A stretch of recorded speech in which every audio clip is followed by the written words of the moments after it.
Thank you for the wonderful introduction, Valeria. And let me share my screen because I want to take you into the future and we don't have much time. So let's get into it. Now, here's a starting and opening quote for you. This is Ayn Rand, who said famously, "You can avoid reality, but you cannot avoid the consequences of avoiding reality." And I do think that's so true today. And clearly we've seen this with COVID. You can shut your eyes, but it won't go away. Now, here's the second most important thing I can tell you about the future. The future truly is invisible. And it's not quite invisible because realistically, you do know what happens tomorrow. You've got a sense of what happens in a week from now. But the moment you get further out, like a month, a year, 10 years, the future becomes pretty invisible, foggy to us.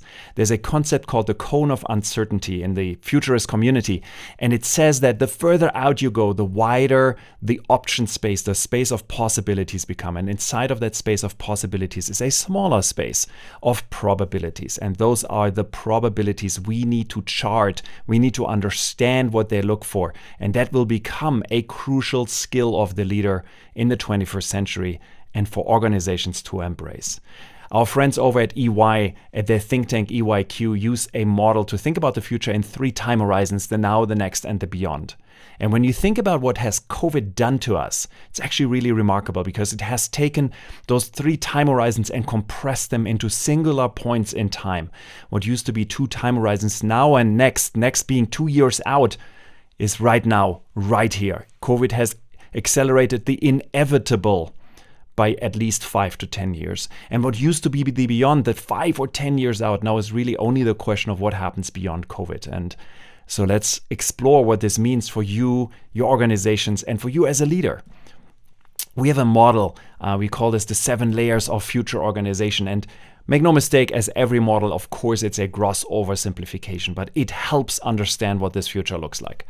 And the model works like this. You have a change in the market. The change in the market changes your business model. It changes your operational model. It changes your organizational model. And then it trickles down into the softer, squishy parts of your company: culture, mission, purpose, and people. So let's explore what this looks like today. Change in the market. I don't need to tell you much about this, but everything you need to know I can summarize in a single slide. The change in the market is, of course, the exponential curve. And not only does technology move on these exponentially accelerating curves, think about computers, but unfortunately, pandemics move on them as well. Now, here's the important thing about those exponential curves. And again, they're gross oversimplifications, make no mistake, but they're a good enough model. If we're standing somewhere where this gentleman stands, and I would argue this is where we are today in many technologies, many changes we're seeing around the world, and you look to the past has a tendency to look flat and linear. If you have the ability to see the future is this crazy, weird land. Ernest Hemingway wrote a book called The Sun Also Rises. In this book is a quote. We have stolen that quote and misappropriated it, and we call it the Hemingway law of motion. And it goes like this: gradually and then suddenly. So keep this in mind as you're thinking about the future. It happens to us gradually and then suddenly it seems to explode onto the scene. So the important skill here becomes reading the early part of this curve. We call this weak signals. So you need to tune into the world. You need to become curious about the world and look at the stuff which doesn't seem to be anything quite yet, but has the potential to change the world, because those changes will truly change markets, and markets then change business models.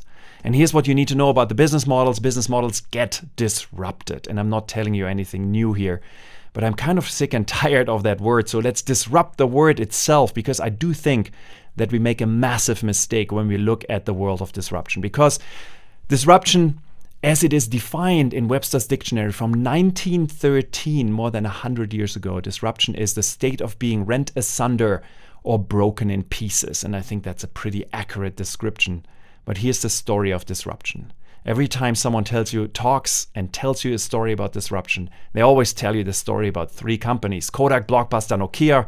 I'm pretty sure you heard those stories many, many, many times, as did I. And if you're anything like me, you just want to throw up in your mouth a little bit when you hear it. Because the story is always the same. Kodak got disrupted by the digital camera and Instagram ultimately. Blockbuster, of course, got destroyed by Netflix. And Nokia lost out to the iPhone. Now, here's the fascinating thing. Every time we talk about these stories, we make these companies the hero in the story, and we get obsessed about trying to figure out what is it these companies do to become disruptive. Whereas I would postulate that the interesting thing is that the job to be done underneath these disruptions has never changed. You're still taking pictures. They just don't happen to be on film anymore. They're digital. You're still watching movies. They just don't come on a VHS videotape. They're now streamed to your television, and you're still holding a device to your face, interacting with it and communicating. It's just not voice anymore. The underlying job to be done hasn't changed, which means that disruption isn't as much the story of the disruptor. It is much more the story of the disrupted. Namely, as Walt Kelly in his comic Pogo in 1970 said, we have met the enemy and he is us. We obsess about the idea of and the notion of what is it that gets in your way? What is it what made Blockbuster stumble? Because it was theirs to lose. And I would postulate this is true for every company out there. We have a model we call state changes, and state changes come out of the world of physics. Very simple. If you take water, it goes from solid when it's frozen and it's ice. You warm it, it becomes water, liquid, and then you warm it further and it becomes gas. And the in-between is state changes, and disruption happens exactly like this. You go from one state to the next. You go from videotapes in a store to DVDs shipped to your house to now videos and movies streamed to your device. Every single time, the underlying atom, the underlying thing, the job to be done, in our case water, H2O, has never changed. So it is imperative to understand this for us as companies, because when you look at a state, there's always a state, a phase of stability. This is the phase where you make all your money, the world is nice. And also, if you happen to be in a startup, this is not the point in time where you want to attack a market, because it's nearly impossible. But then you've got this moment where the changes are happening and they come gradually. You see the weak signals, and then suddenly they explode onto the scene and change everything. So it is imperative to understand state changes if you want to understand what disruption looks like. Now, disruption leads to changes in your operational model, the way you do your business. And the most important thing, I believe, which is true for businesses today, is that we're living in an increasing world of uncertainty, and that is very uncomfortable. And trust me, it will not get any better. Now, the challenge with uncertainty is that you don't have the answers anymore. Here's a good example for this, and it shows how uncomfortable we are with uncertainty. Imagine the following situation. You're on a way to a business meeting, and you're hitting traffic. You're in a traffic jam. Now, the question for you is this. What is more uncomfortable for you? What pains you more? Knowing that you will be 20 minutes late, or wondering if you can make it? When we ask people this question, 2/3 at least say that wondering is the more painful state. And it makes sense because we want order, we seek out answers, but you're living in a world where that isn't the case anymore. And in this world, you need to differentiate the things you can't know from the things you don't know. Those are two different spheres. We call them reducible and irreducible uncertainties. Again, there's things which you actually cannot know, and you need to become good at putting them aside because you can't do anything about them anyway. And then you've got the things you could know, but you just don't. And ambiguity is the awful feeling of knowing that you should know and could know, but you don't. And that is where you want to put your emphasis, your time and energy. So again, you're living in a world where you don't have the answers anymore. And make no mistake, our whole system, everything, schooling, university, business, wants you to have the answers, but I don't think that we need to have the answers anymore because they don't work in this world. Because in this world, the new operational model we need to embrace is questioning. And not just questioning for the sake of it, we need to ask better questions. And as Warren Berger has pointed out in his beautiful book, A More Beautiful Question, the value of answers in a world of increasing complexity decreases. Again, the value of answers decreases in a world of complexity, and we live in highly complex times. Whereas the value of a good question increases. So become good at asking questions. And as Tina Selig, professor at Stanford University, once said, questions become the frames into which the answers fall. Let me give you a couple of frames which were provided by questions. What if we didn't have to deal with late fees was the founding question of a company we already talked about, Netflix. It is a beautiful question which opens up the explorative space. Here's another one which I love because it combines two seemingly disparate fields, music and biology. What if we could map the DNA of music? And of course, this is the founding story of Pandora. And lastly, a question asked by a child of its dad. Why do we have to wait for the picture which led to Polaroid? So you see, a smartly formulated, beautiful question opens up the space for you. Now, here's a couple of ideas on how you set up these beautiful questions to make it very practical for you. Beautiful questions are not necessarily obvious. They're ambitious, but actionable. They shift your perception and your thinking. They're possible catalysts for change, and they often start with why, what if, how might we? And I postulate that the operational model of the 21st century is in the form of questions. And again, this trickles down into your organizational model. The old way of doing a business, running your company, was this: the org chart, lines and boxes, everybody had their place and we knew what to do.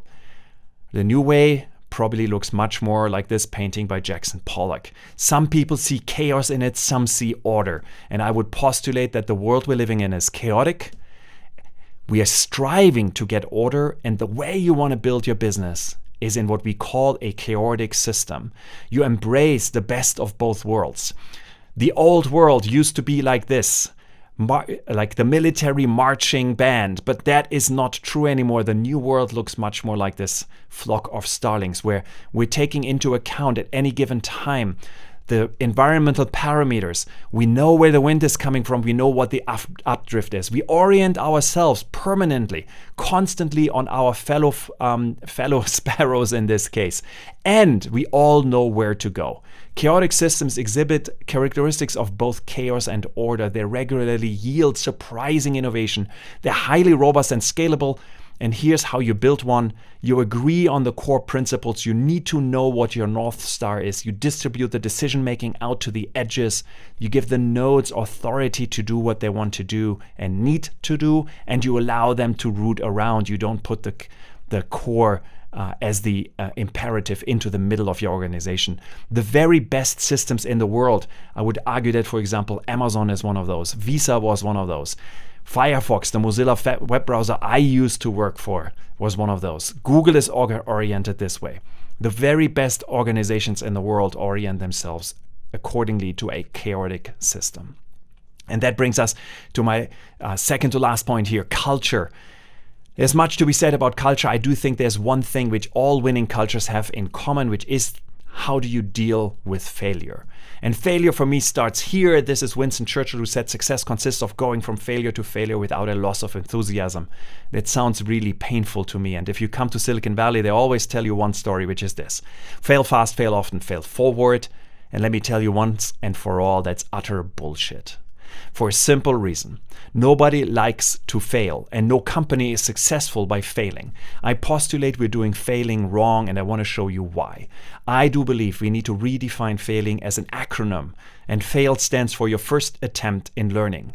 Focus on the learning, not the failure. And words matter here. Simple reason. We see this in the neuroscience. When you label something as a failure, you create a dark spot in your brain. You can see it on an fMRI scan. And it's our survival instinct, because eons ago, when we walked over the savannah, you picked up a blueberry, you ate it, it made you sick. You registered in your brain, man, I don't eat these blueberries anymore because they make me sick. Next time you see one, you walk away. Now today you find yourself in a meeting, someone says, I've got an idea, and someone else says, oh, we tried this before, it doesn't work. That's exactly the same reaction.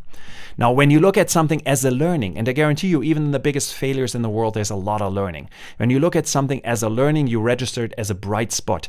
You registered in the prefrontal cortex, the creativity part of your brain, because at the end of the day, creativity is nothing but the combination of bright spots. So focus on learning. This becomes a powerful super skill of the best organizations in the world.